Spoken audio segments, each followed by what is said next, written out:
Ok, pessoal, este é nosso segundo capítulo aqui. Dessa vez vamos falar aqui no nosso curso gratuito quais são as coisas que você não pode esquecer. Tá? É comum que você tenha um desejo por liberdade, para fazer o que você quer sem depender de ninguém. Mas você tem que ter algum cuidado de algumas coisas. Tá?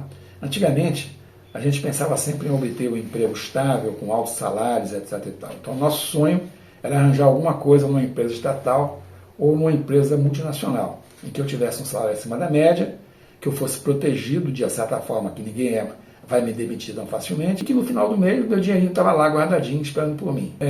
Isto é um sonho de consumo que já aconteceu durante muito tempo, mas que provocou também o surgimento de bolhas, uma bolha social. Por exemplo, empresas como Petrobras, Furnas, Eletrobras, Banco do Brasil e outras possuíam atrativos muito interessantes, especialmente porque, exceto em casos extremos, seus empregados gozavam de boa estabilidade. Quer dizer, você não precisa ser eficiente, totalmente eficiente, porque ninguém vai mandar você embora. O máximo que vai acontecer é encostar você em algum canto lá para você não atrapalhar os outros. De um modo geral, você não será julgado por sua eficiência. Você pode até ser ineficiente, que você vai passar desapercebido facilmente.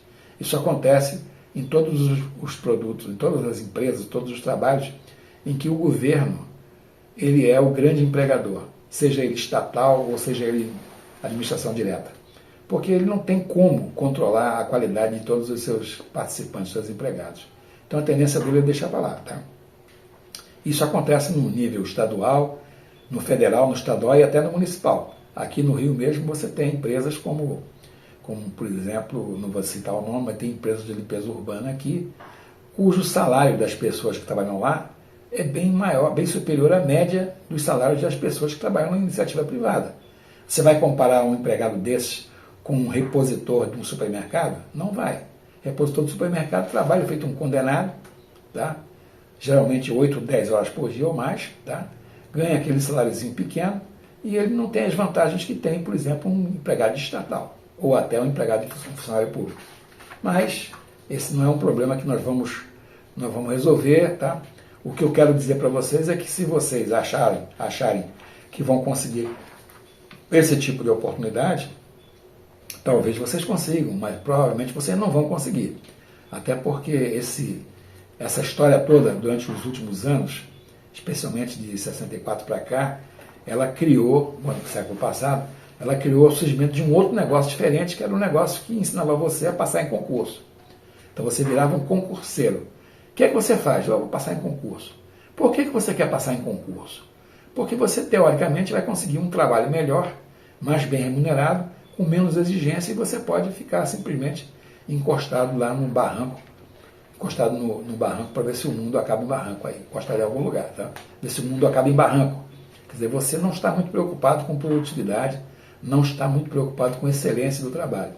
Alguns que vão assistir o que eu estou falando aqui vão dizer, não, mas não é bem assim. É claro que não é bem assim. Você tem exceções. Eu trabalhei no serviço do governo durante bastante tempo e eu sei muito bem que existem exceções. Tem pessoas que não se acomodam com isso e querem fazer o melhor possível.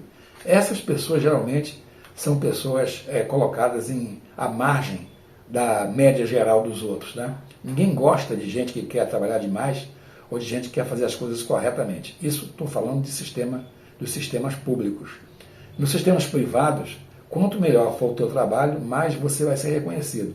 E o teu empregador também sabe que ele não vai poder substituir você com facilidade. Então ele vai tentar te manter na posição, te dando algum tipo de facilidade, que pode ser um salário melhor ou alguma regalia qualquer, já que você é uma pessoa com qualidade e que ajuda no resultado do trabalho que ele faz. Tá? Bom, essa história de vender ou não vender, tá? Isso é muito antigo, como eu falei no vídeo anterior. Né? Se eu disser para vocês que isso aí vem lá desde o Gênesis, por exemplo, desde Adão e Eva, que essa coisa existe, até eu brincando outro dia aqui, que eu falei, o primeiro vendedor que aconteceu, que existiu, foi a serpente. A serpente vendeu a maçã para a Eva. A Eva comprou a maçã, que foi uma compra errada, tá? E o resultado vocês já sabem muito bem qual foi. Não vou entrar no detalhe. Mas é muito fácil de você vender. E o principal vendedor, o mais complicado de todos eles, é exatamente o que quer tirar você do teu prumo. No caso de Adão e Eva era a serpente. Mas de lá para cá existiram outros demônios por aí, fazendo algo parecido, tá? Tentando tentar você, até o nome tentação é um objetivo de fazer com que você faça alguma coisa que não deve ser muito bem feita, para que você saia daquele caminho em relação a alguém, ok? Bom, mas aí uma pergunta que eu tenho que fazer, que você tem que fazer antes de mais nada, é saber quem é você. Você tem que saber quem é você, tá? O sonho de trabalhar por conta própria, ele é legítimo, mas se você não souber bem quem é você, e se você pode seguir por esse caminho ou não, você vai ter dificuldades, ou pode enfrentar grandes problemas. Então, a realidade é diferente do que você sonha. Muitas vezes você idealiza uma coisa espetacular, quando você cai no mercado, você vê que o mercado é bem mais cruel do que você imagina. Então, eu acho que a primeira coisa que a gente pode fazer para te ajudar a entender isso melhor são as perguntas que não querem calar. Então, eu fiz uma lista aqui de 10 perguntas aqui que são básicas, que vocês podem acrescentar outras se vocês quiserem, mas elas vão servir para vocês começarem a refletir sobre quem é você.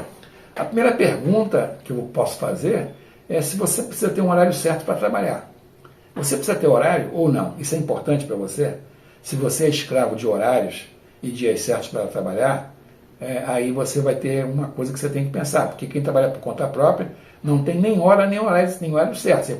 Você pode estar trabalhando no dia, de manhã, de noite, de madrugada, sábado, domingo, a hora que você quiser. Especialmente o negócio é seu, está trabalhando por conta própria, se você não fizer nada, aquilo não acontece. A segunda coisa é a seguinte: você está realmente pensando em trabalhar por conta própria, ou você vai desistir se aparecer um emprego que você acha que é interessante? Nesses casos, quais são os seus critérios para definir se vai admitir trabalhar para alguém ou para alguma organização? Ou você vai continuar trabalhando por conta própria?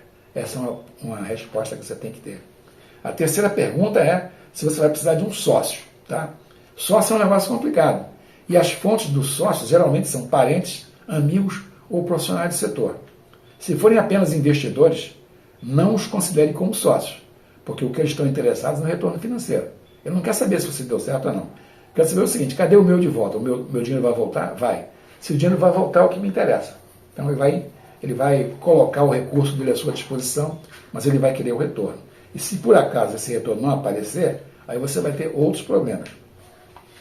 Tá? Quanto aos amigos e parentes, você tem aquela dificuldade de sempre. Parentes especialmente, porque às vezes a pessoa mora contigo, divide o mesmo quarto que você e tal, mas ela não tem a mesma disposição e o mesmo entusiasmo para fazer o que você quer fazer. Tá? A quarta pergunta é suas habilidades manuais. Como é que estão as suas habilidades manuais? Você às vezes se envolve em certas coisas que requerem habilidade manual. Por exemplo, você pode usar as próprias habilidades ou você pode recorrer a terceiros, já que você não tem. Por exemplo, escrever, palestrar, cozinhar, habilidades mecânicas manuais, costurar, construir, reformar, etc. Se o seu novo negócio vai utilizar uma habilidade manual, mas você não entende desse riscado, vai ficar difícil controlar quem entenda e trabalha para você. Por isso, o risco de fracasso também aumenta. Se vai montar uma confecção, assegure-se de ter conhecimento da arte de costurar. Tem que ter uma boa visão disso. Se é um restaurante, se tem conhecimento de como funcionam as cozinhas, que tipo de problemas elas podem apresentar. E por aí afora. Quando você escolher o que você quer fazer, procure saber se o teu arsenal, o teu portfólio de recursos está disponível ou não. A quinta pergunta é: suponha que esse novo negócio vai exigir que você fale em público. Você é capaz de fazer isso? Para uma plateia grande, plateia pequena, você consegue falar isso? Ou você é uma pessoa ansiosa e temerosa, você não consegue ficar à vontade diante de uma audiência? Suponha que você tenha que fazer um discurso aí no Maracanãzinho cheio de gente, como é que você vai fazer? Tá? Vamos supor isso. Ou suponha que você tem em um lugar qualquer, chamar todos os empregados e falar alguma coisa para todos eles, você vai conseguir se comportar direito? O teu trabalho que você está escolhendo requer esse tipo de habilidade? A sexta coisa é se o novo negócio vai exigir que você escreva bem. Muita gente escreve mal. Aliás, a maior parte das pessoas não escreve direito. Por que não escreve direito? É possível aprender a escrever direito? Sim, é possível. Mas é preciso que você se esforce, que você primeiro leia muito. Tá? Você tem que ser um rato de biblioteca, você tem que ler bastante. E ao mesmo tempo que você lê, você também tem que escrever. Porque uma forma de você aperfeiçoar a sua habilidade de escrever, tá, é você escrever todo dia. Todo dia você escreve uma página de alguma coisa. Um belo dia você vai começar a escrever melhor. Você já teve experiência em vender alguma coisa? É a sétima pergunta. O que vendia e para que tipo de cliente? Eu já vendi muita coisa para muita gente. Eu já vendi chocolate de porta em porta, eu já vendi roupa para mulher, eu já vendi bolsa feminina, eu já vendi aula de inglês, eu já dei aula de inglês e de administração, de programação, uma série de coisas que eu já andei fazendo. Eu já vendi bala. Essa foi uma experiência interessante, que eu montei uma loja de época de Corre Damião e fui vender bala. E foi uma diversão muito grande, porque eu não tinha experiência em como lidar com o cliente que quer comprar bala de Corre Damião. Isso foi uma experiência espetacular que eu tive. Aprendi muito nessa fase. Aliás, isso me recorda que a pessoa que me facilitou isso faleceu há alguns dias atrás, por isso que eu estou me lembrando desse detalhe aí, tá? Bom, a pergunta oitava é a seguinte: você tem paciência para lidar com situações estressantes, especialmente no pós-venda? Você vende coisas e de repente aparece um cliente lá e vai reclamar do que você vendeu para ele, tá? Dizendo que está errado, que está quebrado, que não funciona, etc, etc, etc.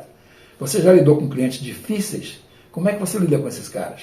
Você tem paciência para convencer o cara a fazer o que você quer? Você tem paciência para ouvir sem se irritar com as críticas que ele eventualmente pode fazer a você?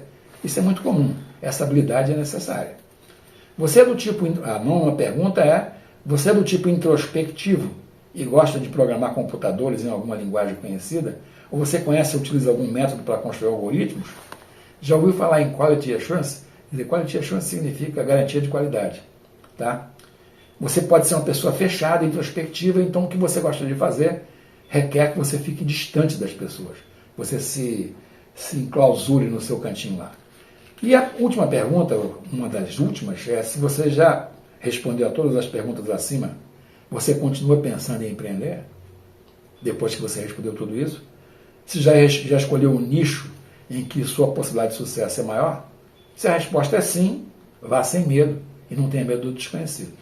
Tá? A recente pandemia, que não sabemos quando nem quando é que ela vai terminar, parece que veio para ficar e trouxe muitas inovações.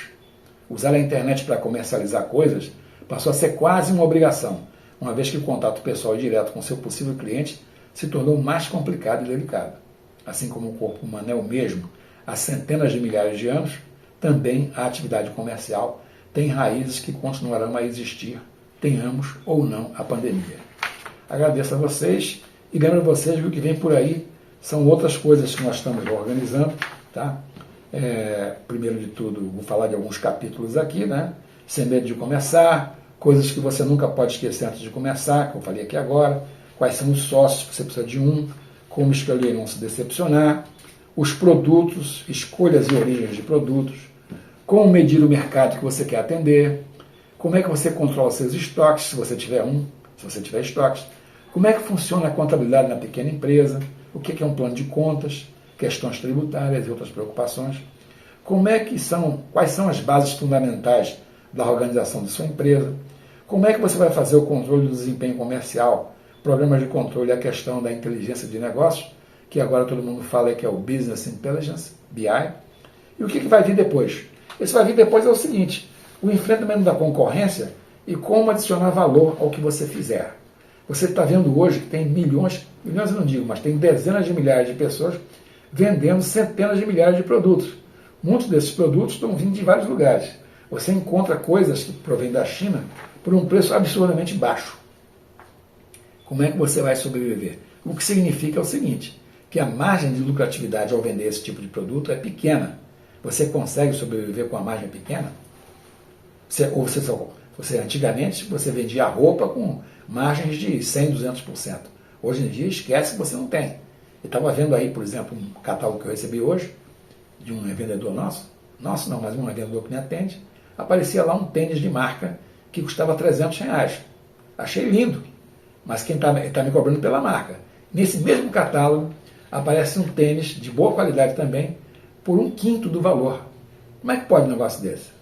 Quer dizer, você acha que a marca vai vender tão caro assim só porque é a marca? Eu acho que não. Tá? Então, o pessoal vai ter que cair na real e vai ter que descobrir como trabalhar com margens mais apertadas. Bom, e aí, se tudo isso é possível, tá? Você vai ter também, nessa conversa nossa aí, nosso curso, você vai ter exercícios de fixação. Nós vamos fazer exercícios para cada uma dessas etapas, para que vocês não deixem, não esqueçam aquilo que eu estou falando aqui, ou que vocês vão ver em nosso curso. Ok? Então, muito obrigado e até de repente. Vamos para a próxima etapa agora.